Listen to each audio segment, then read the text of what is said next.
we go again with another of our Evolution Consulting market updates as they have come to be known.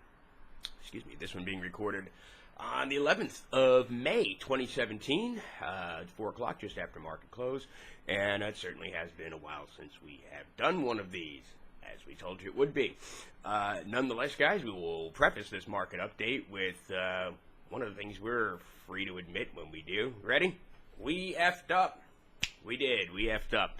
Le Pen did not win the French election, which we did have linguistics not nearly as strong, mind you, as we saw for Trump, which is explains the kind of 8 months of very smug delivery style on our part regarding the Trump election, or the election 2016, the outcome thereof. But nonetheless, guys, Le Pen, despite making it to round two, which most of the mainstream media pundits said there was absolutely 0% chance would happen, ended up getting romped in round two. And it is living proof, guys, as to why we say we have an approximate 96% accuracy level. Okay, there is a margin of error, and the margin of error this time was a lot bigger than we thought for a number of reasons, but number one was, guys, we did not foresee, and I don't think anybody did, going by the punditry that's out there, I don't think anybody really foresaw the amount of blank ballots and no votes that came as the result of that election. It's not an excuse. I mean, the linguistics that we saw indicated another nationalist win,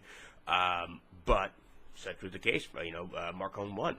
And the big story, apart from some interesting feedback that we've gotten linguistic-wise, is as such.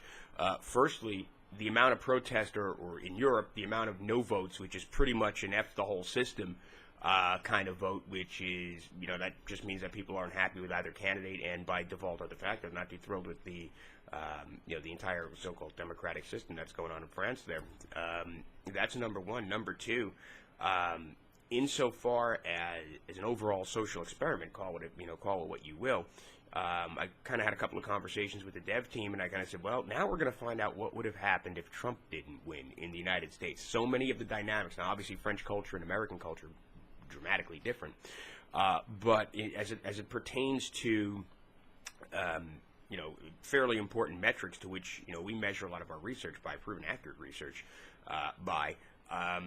The conditions are roughly similar in terms of overall sentiment. Again, you have to factor in cultural differences from obviously Europe to the United States, but as a macro variable, a lot of the conditions are the same. That right wing, that very far right FN, the French nationalist front is, or that French nationalist political movement, we've said this before, and I think we said it in the market update video prior to the one that we did most recently, or this one rather, which is, even if Le Pen doesn't win, the damage has already been done. 8, 10, 12 months of nationalist campaign. All right, that rhetoric and that mentality and that voter base doesn't just magically vanish after election day. All right, so even with a Le Pen loss, that French nationalist kind of movement there doesn't just go away. So the reason we say what we do is we get to see now what would have happened if Trump didn't win. All right, and we've said this already. Could this theoretically lead to a civil war, either a complete or partial, in France? In the longer term, say 2 years, yeah, absolutely it could. All right. So what we've done is we also get to see what happens now. There's damn well in France there's going to be another Muslim terror attack. That's going to be the whole nationalist agenda is going to sustain and keep that momentum despite having lost the election. So they have the luxury of doing something that we often take for granted here, which is going F you, told you so. All right. So point of the story though is moving forward. What we're starting to see now, guys, in these countries, it's the first election, by the way, we've gotten wrong. It really is. I mean, in 5 years of public information sharing, we kind of got a good laugh at it. We were like, it took us 5 years to get one wrong, but okay. We accept that. Welcome to the ragged, cutting edge of technology. We say it often, probably more than our customers do. We're going to get one wrong every once in a while, guys, and this would be an example of where we did. All right, but nonetheless, where it's really going to get interesting, what we're seeing is like Duterte in the Philippines. We called that election. We knew he was going to win. He won. Putin reelected. We knew that was going to happen. Trump elected. We knew that was going to happen. Okay, so what it seems is that these countries are getting litmus tested, I should say. So how ready are they for the solutions-oriented nationalist leaders. We call them purge candidates because ultimately their job at the end of the day is to ensure maximum body count, maximum chaos, cleansing nations to, prior to being integrated into the new global financial order. Now, Trump is one of those candidates. He got in on the first try. He had the star power, the celebrity power. He had the personality to get in on the first go-round, because if it wasn't him, damn well 2020 there would have been another nationalist candidate. Okay? So the point of the story, though, is we ought to listen to our own damn forecasting sometimes. All right? I don't know how to put that any other way. If you guys are following what we were doing as early as 2014, okay, we said it was going to be a drag race between France and Germany to see who leaves the EU. There was France's attempt, and around the outside now goes Germany. All right, pulling into the lead. We have the election coming up there. I don't think anybody in their right mind really sees Merkel getting reelected there. Okay, so we have to see. Now, Germany is probably going to make the same attempt at a very far-right nationalist candidate, and going by history, we know he's going to be very interesting. The Germans have when it comes to nationalist candidates, a little tongue-in-cheek humor there. When it comes to nationalist candidates, let's just say that Germany has set the bar very high, okay? Nonetheless, again, we should just listen to our own forecastings. I mean, some of that over the horizon, or a lot of that over the horizon forecasting we did in 2013, 14, 15. We go back and we look at it now, and even, and it sounds perhaps arrogant to say, but we look at it and just go, damn, we're good, when it comes to, to really, though, at the time, 3 and 4 years out, in terms of the forward-looking stuff. So, with that in mind, guys, again, perhaps we should listen to some of our own forecasting. We did get that one wrong. Wow. But speaking of getting things right, as the title sake of this particular video would suggest, we've haven't done one of these in a while where we put charts and such up. We said we really weren't going to do any equity recommendations anymore, and we're still not, but we are going to revisit some of the trades that we have recommended in the past, okay? And they all have one thing in common, guys. They are all our perennial favorite chaos plays, okay? And those include, for those of you that are familiar with our vernacular here, those are your firearms manufacturers. Those are your defense sector ETFs. And by the way, I don't know if you guys just heard that, but my text message alert is alert encoded message. Bonus points to anybody that knows what video game that is from. But nonetheless, guys, we revisit some of these chaos plays. And again, if you guys aren't familiar with our vernacular, please do download and purchase one of the following guides: either the macro overview guide, okay, or at the very least the GER podcast, and that will certainly bring you up to speed on that. But in terms of our chaos trades and our chaos plays, guys, those are our firearms manufacturers, those are our personal attack defense, or what we call agency or municipality or state level defense sector companies. Okay, those are your tasers, which is now known as Axon or Axon.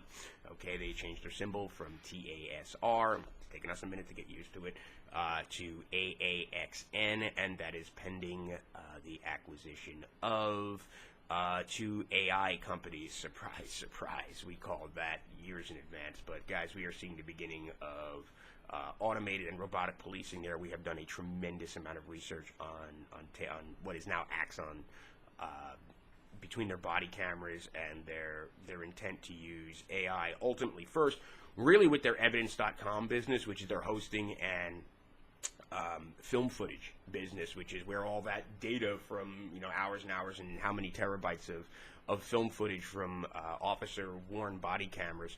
Okay, they're making a fortune. Anybody that works in IT knows that the hosting business is pretty much it's where it's at as far as the profit margin goes. So that and their forward guidance on their conference calls, guys, it borders on smug. And as big fans of smug, we can tell when a company's not sandbagging, and they're not.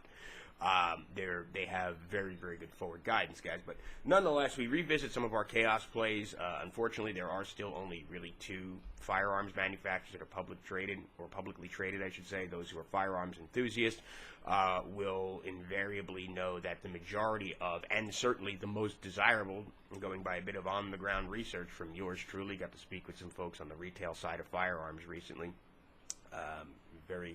Very thankful for that opportunity. Got to pick up some stuff and play a bit. Insofar as the really desirable stuff, guys, most of it is still privately held. Okay, which means obviously no stock to purchase. However, we take a look at RGR. We'll start putting these charts up. We haven't done, wow, it's been a couple of months since we've been putting charts up, but we'll put the chart up. Strum Ruger, whose stock symbol is still the same.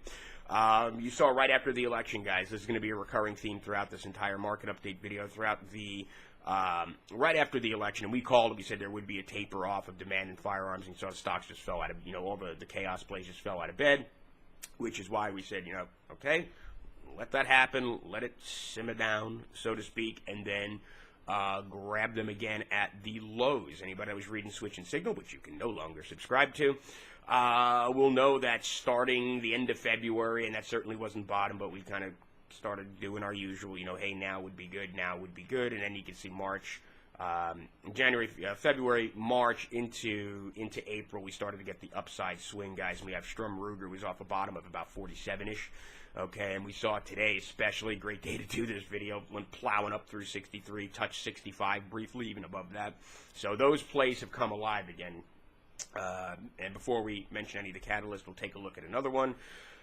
Up with the chart, please. AOBC, which is formerly, speaking of stock symbols that are changing, AOBC is American Outdoor Brands Corporation, guys. That is formerly SWHC, which is Smith & Wesson Holding Corporation, or as we call it around the office, Smith & Wesson Hand Cannon. You can see, guys, pretty much same chart, in terms of overall shape movement. Guys, we were down around like 18 bucks, in the post-election kind of doldrums there for the chaos plays. And now we're seeing that 21, kind of was it 22.81 today. All right, and that's right through 21.75, 22 right there, which is what we're going to call breakout territory at this point. We're not really big on technicals, when it comes to equity analysis. But nonetheless, there's another one. Third chart. Speaking of, us admitting when we do get one wrong. VSTO, guys, Vista Outdoors. We don't know how to put this any other way. It is one of the two equities that we have ever recommended that we, to this day, consider perhaps one of our most colossal bollockings of an equity pick ever. It's a race between VSTO and Nordstrom for biggest screw-up of equity pick, which, again, for a record of 5 years, those are probably the only truly terrible equity picks we have made out of probably about 75 or 80. So we can live with that. I mean, that's beyond our wildest imaginations excellent. But even VSTO, Vista Outdoors, guys, at 21.50 is coming off the flat line, so to speak. And again, just for purposes of completeness, guys, we will go ahead. We'll put up an Axion formerly Taser chart for you guys to take a look at. I know these are kind of going rapid fire, but I just want to, obviously you guys can do your own research. Evolution customers are certainly capable of doing so. But there we are, back above 25, and it was, we have a customer, I won't mention his name, but kind of asked us when that was going to happen. We thought it would happen a little bit sooner, but that stock is going to be back in play very, very soon, guys, especially they have a hell of a story to sell. They have, just the body camera business. I don't know if you guys saw this. We mentioned it, Switch and Signal. We didn't mention Wirehouse, which, by the way, is done and behind me and going out after this video, thankfully. I know it's only been a month and a half now. All right, but more on that later. But as far as Taser goes, guys, they're giving away body cameras now to pretty much any department that wants it. And by giving away, I mean the hosting and the managed services and, et cetera, ancillary cost fees, add-ons, et cetera. They're not giving the body cameras away. They have a program where they're making it more affordable, and ultimately what they're doing is securing longer-term business on the hosting side from doing that. And guess what? It's working, so good for them. And one more. We'll do honorable mention, guys. Honorable mention to one of our favorites. We haven't mentioned it in a while. It is a volatile equity. We preface it by saying as such as we try to be responsible with the information sharing that we do. LRAD. Long-range acoustic device is what that stands for. It also happens to be the stock symbol. So we got about $1.90 and strong upside. We have been waiting, guys, probably over a year for that stock to finally break through $2 and get going. And it looks like now with the municipal and certainly state-level defense budgets being increased vis-a-vis the Trump administration, guys, it looks like that. Talk about being early to the party. It looks like that's starting to happen, which is why we've kind of encouraged people on the pullback. every time you get one, $1.40, $1.45, just grab some, because you'll either get a volume bounce, or you'll get a narrative-based bounce, and that's what we just got, guys. Is a real nice narrative-based bounce there, combined with the fact that, again, according to our research, and certainly from input from our ever-valued network of experts, is that the Trump administration, it's starting to translate, and it's not something that we didn't forecast, guys, but it's starting to translate into the bottom lines of a lot of these state-level budgets, federal, not some, federal as well, but certainly state-level budgets, guys, are just exploding with, equipment purchases and so on and so forth. And gee, you think they know something that maybe most people don't? Yes, they do. There will be chaos. We told you there would be chaos, and at this point in time, whether or not it's a naturally occurring atrophy of civilization, or it is by design, it doesn't change the fact that a lot of our chaos plays, guys, they're back in play. And we said this was going to happen also, by the way, especially with the gun manufacturers and stuff. It's like, they've had so many record-setting quarters in a row that what they considered a, quote, pullback in business, or, quote, slowdown in business, is still ridiculous, even by standards compared to, say, 2 years ago, 3 years ago. Going into the election, we knew it was going to be insane, especially when you had a candidate like Hillary who was so anti-Second Amendment. You knew there was going to be what's called panic buying, or buy them before they ban them. Okay, you can go back in our playlist of these market updates, guys, and you can follow a straight line. I mean, the narrative's been about flawless. However, we also said that there would be that lull after the election. Okay, Trump is in office. We don't have to worry. We don't have to buy him before they ban him. He's very pro-Second Amendment, which is nice. But now we're starting to see the Antifa, and we talked about this briefly on Dr. Janda's show, whose show we were on. I don't even remember the date. I want to say April 30th. Finally, got that right. We were on April 30th of last month. It was our final public radio appearance that we are going to be doing. And we kind of mentioned that it is top of our list insofar as, stuff that we're watching from a linguistics perspective. Which is, we knew this was going to happen. Now we're starting with the Antifa and the far left, and then you have the far right on the other side. All right, and we knew that the far right was going to end up, anytime there's a quote-unquote threat to freedom, and I don't mean real freedom, I mean the propagandized version that's sold on television, the threat to liberty, that kind of stuff, what's the translation? Is go out and buy more guns because, well, welcome to America. All right, but we knew that was going to happen. We saw that linguistically setting up. It actually happened sooner than we thought. We thought it was going to take a little bit deeper into summer to kind of happen, and it didn't, and it's just, you can see it translating into these equities. Also, on my wish list, if I could have anything at this point in terms of the equities market, guys, there are two companies that I really, really, really, really, really wish were publicly traded. I encourage you to research these companies just to get an idea of what we're talking about, because their supply and demand numbers really kind of tell a very interesting story. One of them is the Safariland Group, which, by the way, Vivu Body Cameras is a subsidiary of, which is a competitor to Axon. So they've got their market share as well, and they're actually doing very well despite the NYPD debacle. They're doing actually very well insofar as capturing some camera market share, while Axon's kind of going in a completely different direction now, more towards the robotic side, which is cool. But the two companies I wish were publicly traded, guys, and I would have recommended them months and months and years ago, and I think I may have even mentioned that in some of our research, which is Tactical Systems Group, TSG, and Safariland. Okay, these are two companies that, guys, just for your own edification, take a look at the products that they manufacture. If you can find them, and they are out there, take a look at their demand numbers for some very specific products, and you've even seen that in NPK, National Presto, that makes the 40mm non-lethal, or so-called less than lethal crowd control grenades and such. So that market segment, as we forecasted, is a bit in fuego at the moment, and it's continuing to grow. So it's a little bit of validation of our overall kind of social narrative forecasting there. But did want to go through those, guys. Also, at these current levels, are we going to say, hey, now is still a pretty good time? If you got the speculative capital, all right, you don't mind maybe getting a little bit of a pullback dip before the next leg up, go for it. If not, maybe we see a little bit of pullback in these chaos plays. Probably not, though, based upon what we're seeing. I mean, as soon as it settles out, it looks like we've got, kind of a new plateau kind of set there for most of these, and then it's going to just be as the chaos continues to happen. And of course, it's going to turn into a mainstream narrative at some point, which is going to be, how does, the Antifa versus the pro-Trumpers, or whatever the case may be, the so-called patriots versus the Antifa, and the smart people are going to be sitting back and just trading these stocks based on that stuff, okay, as opposed to showing up at the protest. But, at the end of the day, guys, I would say, honestly, for purposes of pragmatism, those that subscribe to Switch and Signal, you'll get a little bit more of an in-depth look next week.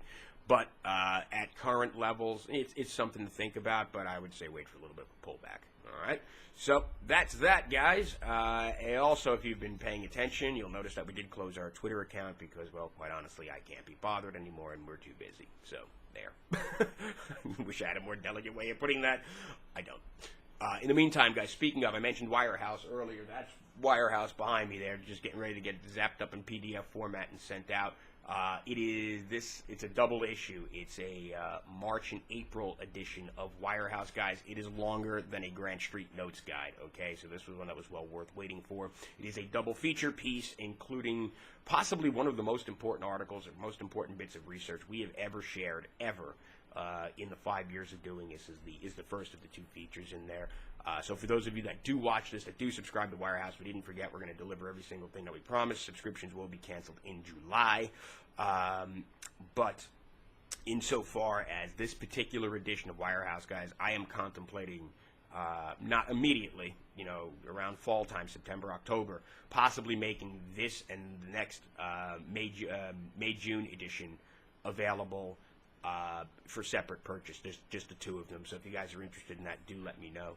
Out of respect to our Wirehouse customers, we're not going to make it available immediately, but the double-sided, the double feature that we did in this particular edition and the next edition is pretty much, it's stuff that we don't normally talk about, but are asked about quite frequently. Okay, so there's that. On that note, guys, edited graphic, check it out. No more Twitter. If you'd like to follow us on Twitter, you can't.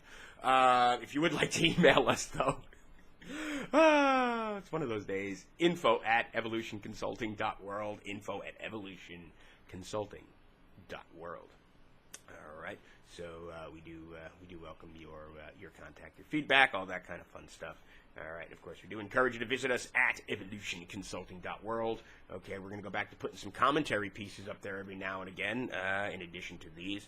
And that is pretty much the extent of our public information sharing. If you guys have not checked out the new online store, the new online store that we integrated into our site, please do. Stuff's available there. Check it out. Those are our Grant Street Notes guides, which are pretty much the only in-depth stuff that we still offer insofar as research goes. The podcast, we've gotten some great feedback from the podcast.